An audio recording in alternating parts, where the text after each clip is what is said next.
Northeast Louisiana. Good evening to you. I'm Jennifer Andrews. Amtrak says it will study the feasibility of a line with local stops. Tyler Englander joins us now. Exciting news, Tyler. Jennifer, Amtrak says if their study shows it's profitable, it will seek funds to start the service. Passenger rail in Northeast Louisiana takes a big step forward. It kind of legitimizes this hard work that we've been doing. At a meeting of the Southern Rail Commission in New Orleans, Amtrak announced it would ask for federal funds for a feasibility study of a line from Dallas to Atlanta with stops in Monroe, Ruston, and Vicksburg. For anybody out there that's like, yeah, we've talked about this, I asked them, when was the last time Amtrak joined an application and came out there and says, we want to bring this into reality? And this is a great day today and a fantastic announcement. Ellis says this is the first time Amtrak has joined an application for a new long-distance line anywhere in the country in nearly 25 years. This application doesn't just look at Vicksburg to Shreveport. Now this thing is taking a look from Atlanta to Dallas-Fort Worth. And so how to align those dollars and how we can work with our federal delegation to ensure that there is multi-year guaranteed funding to help stand this up. Amtrak says the funds will be used to determine the cost of upgrades to the existing track and the cost of operating the line. In Monroe, Mayor Ellis has proposed a new station on Desert Street in North 3rd. He says it will help revitalize downtown. Since we've made the announcement for the Amtrak rail, you also see a few other folks putting in appropriations to say, hey, maybe we should look into moving the Small Business Development Center downtown, or maybe it's a good opportunity for us to start looking at corporate housing and other things that go along with this. Now, Amtrak doesn't have a timetable for how long this study will take, and if the line is feasible, when we can expect passenger rail here in Northeast Louisiana. Jennifer.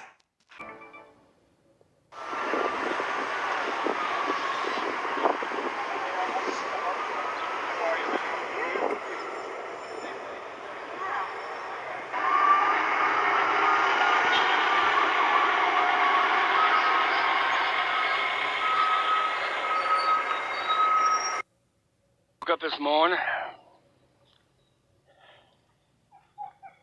check out this sinkhole.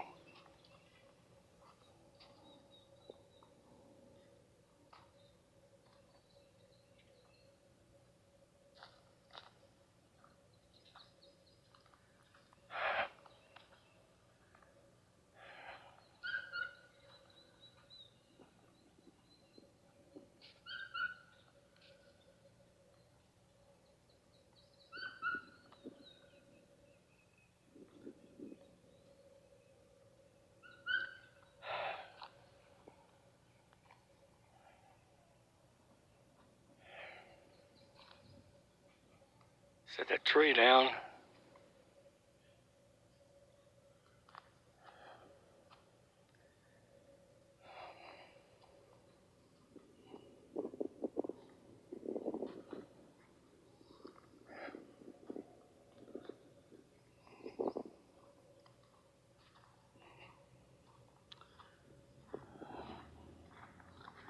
Probably about 20 feet deep. I can tell you how wide it is. It's wide.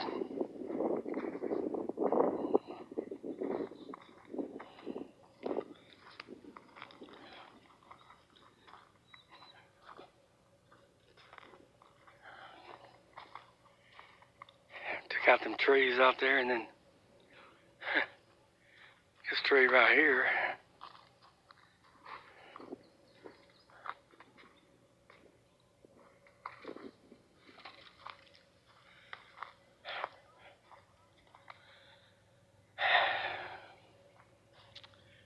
It just sunk down, the tree just went right down with it, still standing straight up.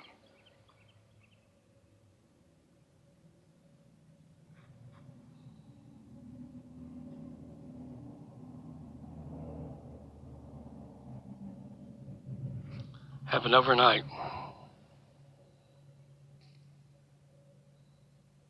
Storms open massive sinkhole on a West Monroe bridge. Randall Newsom. 6 years ago, a little patch in the road could be a big problem for drivers in West Monroe. Residents reported the return of a large pothole. City workers were able to patch the hole up on a Sunday, but it opened back up 4 days later. But fixing the hole isn't the problem, Mother Nature is. The water is usually our enemy on everything, Dean Wilkerson, of the Louisiana Department of Transportation, said. However, with bad weather, keeping the hole closed is going to be a challenge. As more rain hits, it's just tough for the contractors and everybody to keep up with keeping the roads open, Wilkerson said. First responders have been working on this one around the clock.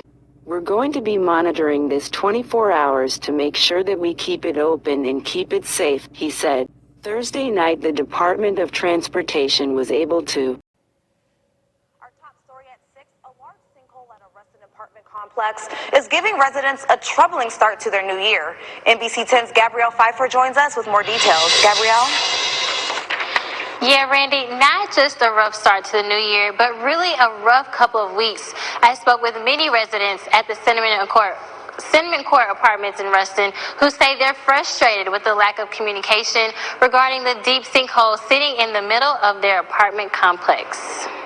A complaint from concerned residents. If you care so much about your tenants, let us know what's going on. The recent rain has been causing a ton of issues for residents in the Cinnamon Court Apartments. The sidewalk near the housing building collapsed December 22nd and eventually caused a deep hole in the ground. You can see the sinkhole right here behind me, and these two residents that were in these two apartments have evacuated and have gone to hotels. Now, I've spoke with many residents here at the complex who say that the sinkhole is a major concern, but the fact that the complex really hasn't given much communication, that's really what's making them frustrated.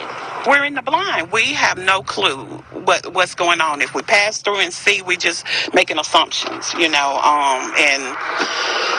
it's frustrating. The Apartments is a low-income complex that has been home to many residents for about 5 years. Rent has been affordable, but the recent lack of communication from the property managers is prompting many of them to find other places to live. Residents are just wanting some answers as to what's going on and when it will be fixed. Reporting in the studio, Gabrielle Pfeiffer, NBC 10, your local.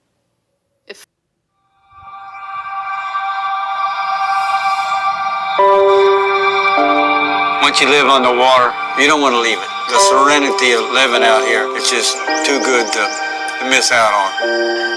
Bayou Corn it's peaceful, very laid back. The view is gorgeous. This is what we've lived for. This is what we save for. This is our retirement. I'll remember the good stuff about Bayou Corn. The people, the friends. As far as the place, yeah, I miss the place, but it's not a good place to be. So, you just have to move on.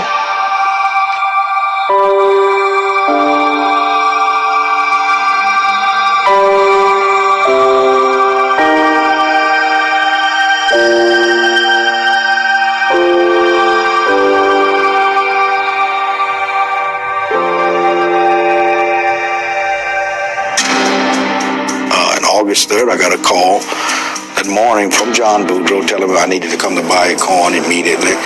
Never seen anything like it. Basically, the cypress trees turned upside down, roots sticking up, 100-foot cypress, slurry and sinking dummy disappearing. We didn't know it was a sinkhole at the time. Kathy called me and said something shook the whole house. I was in bed, asleep. It woke me up. It smelled like a oil field site. I smelled something. It was just horrific. And with the hydrocarbons the way they were, I knew it wasn't safe. I said, we got a huge issue here. We begin with breaking news tonight, a mandatory evacuation after part of a bayou collapsed. Good evening. An entire community forced from their homes. It's in Bayou Corn, and tonight experts have an idea of why the ground gave way. I smelled diesel, the odor of diesel, which I thought was diesel. It was crude, but it smelled just like diesel in my house. And it was a slight smell because my house is fairly airtight. And I walked outside. When I opened the door, it was overwhelming. It was like almost choking. Our our objective is to get things done and get out of here as quickly as we can. Unfortunately, it hasn't gone as swiftly as we'd have liked. Our neighbors were leaving with their stuff in trailers. This is the death of our community. You will fix this or go to jail.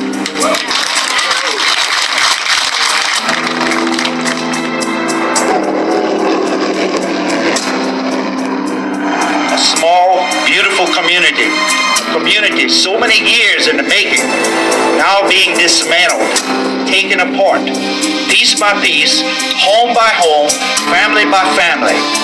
Sad.